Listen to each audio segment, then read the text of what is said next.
la reine était extrêmement généreuse envers Meghan Markle et le prince Harry alors que le couple quittait la famille royale, a affirmé un historien royal à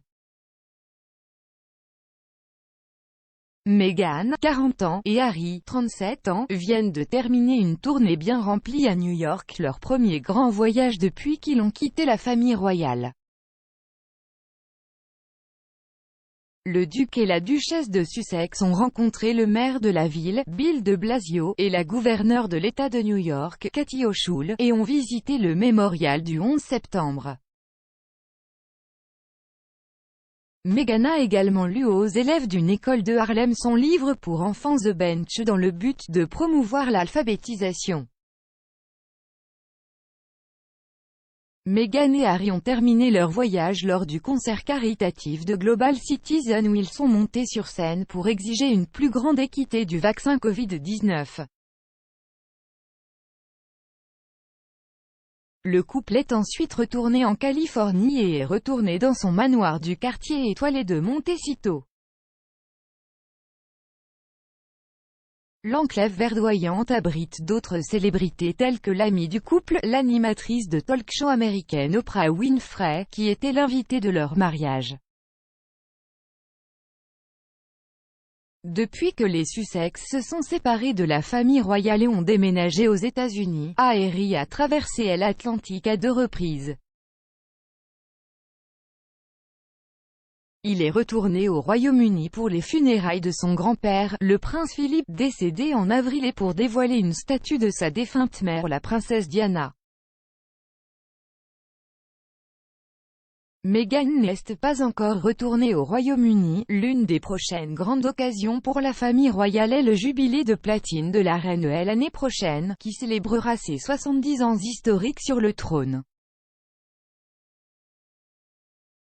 L'historien royal Hugo Vickers a discuté de l'occasion avec Express.co.uk, ainsi que de la sortie royale de Meghan et Harry. L'auteur et diffuseur a écrit des biographies de plusieurs personnalités du XXe siècle, telles que Greta Garbo et la reine-mère.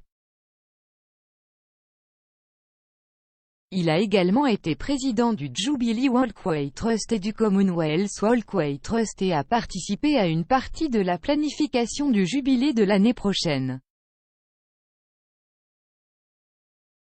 Il a affirmé à Express.co.uk, « La reine semble être extrêmement généreuse avec eux, mais je me demande simplement ce que le grand public pense ces jours-ci. »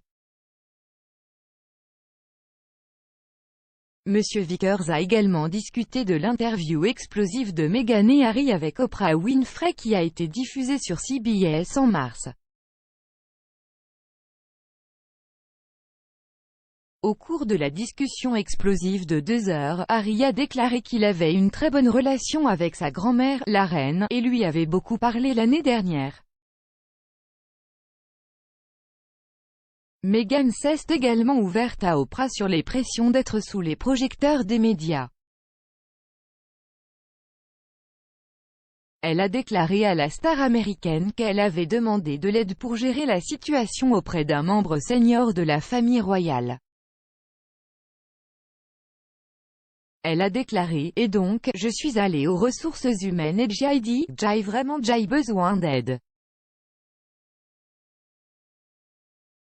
Parce que dans mon ancien travail, il y avait un syndicat et il me protégeait.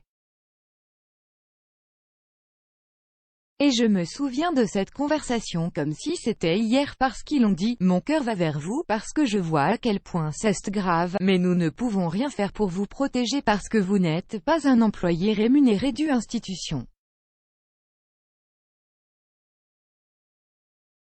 Monsieur Vickers a affirmé que son choix de langue aurait trouvé un écho auprès des téléspectateurs aux États-Unis. Il a dit, en Amérique, il parle beaucoup plus cette langue, je veux dire que toutes ces affaires dans cette interview sur les ressources humaines sont entièrement destinées à un marché américain. Le téléspectateur américain moyen comprendra ce que c'est que d'aller aux ressources humaines. Par ici, franchement, elle n'a pas besoin d'aller aux ressources humaines si elle a des problèmes.